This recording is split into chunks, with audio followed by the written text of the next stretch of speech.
everybody, and welcome back to the Marketing for Learning podcast. It's Hannah here with you today, and I'm recording this episode off the back of a webinar I recorded this week with the team at How Now for L&D Disrupt. And in that session, we got onto the topic of when marketing won't help L&D. Why you can't outmarket a bad learning experience. So I wanted to carry on that thought a little bit and dig a bit deeper into the occasions where I genuinely, as probably the biggest marketing for learning advocate in the world, I genuinely don't think marketing will help L&D get the impact that they actually want.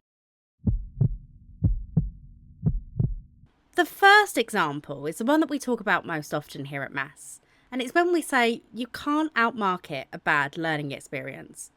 If your learning experience is pants, your people will realise it. I could put on the world's best marketing campaign for you. We could get in the teams, like the marketing agencies that Coca-Cola use, the John Lewis Christmas ad. We could get those people in to create your marketing for learning campaigns for you. But if your learning is rubbish, your people won't come back. You won't get long-term engagement.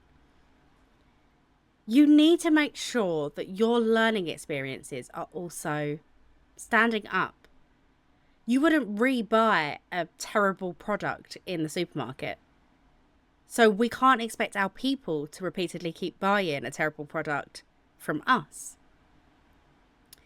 And following on with that example a little bit, if you went into a new shop, you bought something and it fell apart within 2 days, or you went to a restaurant and you ate something and it made you incredibly sick, it would take you a lot to go back to those establishments, wouldn't it? The same goes again for our audience. If they have a bad experience with us, it's going to take them a lot to be convinced to come back and trust us again. So that's the first time. I think if you know you've got a terrible learning experience, fix that first. Make sure you've actually got a product that stands up to what your people want and need from you as an L&D team. The second time I don't think you'll get any impact with marketing for learning is when you're doing the marketing tactics but you've not changed your thinking. Absolutely anybody could write on paper, brilliant email. One that follows through all the top tips that you've read on Mass's blog, and you've heard on our podcast, maybe you've read online elsewhere. But if you haven't changed your thinking, and you haven't really deeply investigated who your audience are, what they want from you, why they should even care, it's not going to land. You could create a show-stopping marketing-grade video, but if the message behind it doesn't resonate with your target audience, it's not going to land. That doesn't mean that marketing doesn't work for your organisation. It means that you didn't do it right. If you're not changing your thinking and your approach, you're not adopting a marketing mindset, then you are going to struggle to get real impact with marketing for learning. It's not a quick fix. It's not an easy win. It is a long-term change, and a change in our approach and our intentions when we are developing learning, when we are trying to get people hooked and engaged with our learning. It's a change in what we do. We can't keep expecting something different to happen when we keep making the same assumptions and cutting the same corners.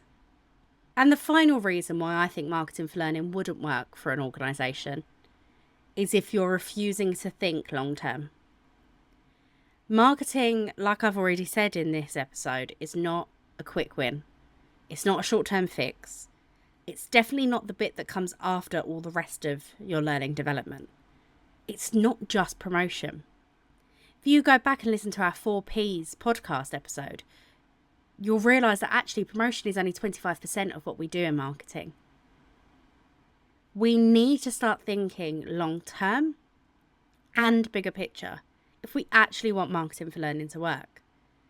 If you're listening to this podcast and thinking, yeah, great, I'm going to apply this to this campaign that is running between September and December this year, and then that's it, my job is done, you're thinking about this wrong. Absolutely, you can apply stuff to a campaign that's running between September and December this year. But what happens afterwards? Then what? Do we just go back to being silent and not engaging with our audience? And then perhaps this time next year we're sat here again thinking, oh, what can we do to get those engagement rates up? Maybe we should run another campaign from September to December 2025. We need to be thinking consistently. We need to be making sure we're marketing consistently and thinking of that what next? What's the next step? I've spoken about the hum, sing and shout methodology on here before, and that's a really great way of making sure that you're consistent and thinking long term with your marketing for learning initiatives. But if you're literally only following your nose and thinking short term, marketing for learning is not going to work for you. You need to have the right mindset. You need to be thinking big picture. And we need to start doing something differently. So this was a really, really quick, snappy episode for you this week. And I hope you enjoyed it. I hope it's given you some food for thought. Because I feel like I've been on a bit of a soapbox recently about L&D taking charge of the change that we want to see within our functions. We want to be perceived differently. We want to make an impact that we know we can make. We want our people to realise how valuable our resources are, and we want our stakeholders and our senior management to be realising the exact same. But if we want that change, we have to make that change. So I'm ending this episode again on a bit of a call to arms. Please start being that change. Make sure your learning experiences are up to scratch. Make sure you are actually changing the way you think. Don't just pay it lip service. Don't just say all the great stuff and then still just be happy ticking a box, being an order taker. Don't just assume that your employees are all the same or that their job title actually represents them in any way, shape or form. Get to understand your audience. Think about what's in it for them. And think long term. As always, if you have any comments or questions about today's episode, please feel free to get in touch. I do love speaking to you guys. I have a few guest speakers lined up now as well.